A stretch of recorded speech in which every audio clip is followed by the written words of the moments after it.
काटेगा बैंक फिर आपका। जी जी, चलिए गनीश शौकत अहमद जी का सवाल अब लेते हैं। इन्होंने कहा है कि करंट अकाउंट और सेविंग खाते में कितनी ट्रांजैक्शन पर टैक्स भरना पड़ेगा और क्या इन्वेस्टमेंट पर भी टैक्स भरने की जरूरत है? सुनील जी।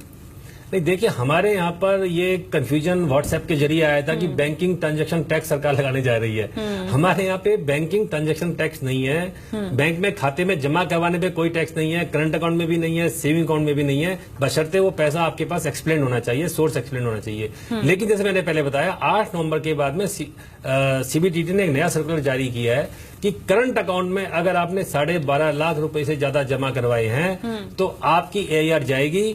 इसका मतलब वो कैश इन हैंड आपकी बुक्स में होना चाहिए। अगर नहीं होगा तो आपके लिए परेशानी का सबब बनेगा। इसी तरह से अगर 2.5 लाख से ज्यादा सेविंग अकाउंट में जमा करवा रहे हैं तो उसका सर्कुलर में चेंज है, उस पर टैक्स वाली कोई बात नहीं है। जहां तक इन्वेस्टमेंट का सवाल है, अगर आप कोई इन्वेस्टमेंट कर रहे हैं तो that has to be explain from your source of income, और उससे जो इनकम आती है इन्वेस्टमेंट से, चाहे वो FDR है, अगर म्यूचुअल फंड है तो टैक्स से एग्जेम्प्ट है, लॉन्ग टर्म शेयर है तो टैक्स से एग्जेम्प्ट है, लेकिन FDR का ब्याज जैसे पहले बताया वो टैक्सेबल होता है। इसलिए आपको ध्यान रखना है इन्वेस्टमेंट से जो इनकम आनी है आ रही है आपको उसको लायबिलिटी को पूरा कीजिए। एक और कॉलर इस वक्त हमारे साथ फोन लाइन पर हैं। हमारे साथ बिहार से गणेश जी है, बहुत स्वागत है आपका। बताइए क्या सवाल है आपका? मेरा सवाल यह है सर कि मेरी माँ ने सारा में रजत योजना में 19,000 रुपये इन्वेस्ट किए थे 14 साल के लिए। 2014 में मई में उन्हें मतलब 84,000 रुपये का बोला पेमेंट मिलेगा आपको, और लेकिन है ना वो पैन नंबर देने पर बोले कि ठीक है 10% काट लिया गया, और बोले कि इसका TDS सर्टिफिकेट बाद में आएगा। काफी बार जाने के बाद में उन्होंने कहा हाँ आ रहा है, लेट से मिलेगा, पीछे आएगा, मार्च में आएगा, लेकिन न तो ना कंप्लेंट सुन रहे हैं। अब सारा के लखनऊ ऑफिस में भी कंप्लेंट भेजा, वहां से भी कोई जवाब नहीं दे रहे हैं वो लोग। कुछ मतलब यहाँ बोलते हैं 26 ईयर्स में देख लीजिए, उसमें भी 0 दिखला रहा है। तो लेकिन कुछ वो लोग अब लास्ट टाइम आप कब गए थे और कब आपने जाना था आपने इस केस के बारे में? मैंने अभी 3-4 महीना पहले भी जाकर के सारा ऑफिस में पूछा था, यहाँ लोकल ऑफिस में, वो भी कुछ बता नहीं रहे हैं, और वहाँ लखनऊ में भी फोन किया, वो भी सही नहीं जवाब दे रहे हैं। चलिए नेग्लिजेंस का मामला बता रहे हैं कि इनकी असल में जो बात है और जो पूरा किस्सा है उसके बारे में कुछ क्लैरिफिकेशन नहीं मिल रही है। सुनील जी, ऐसे केस में क्या किया जा सकता है?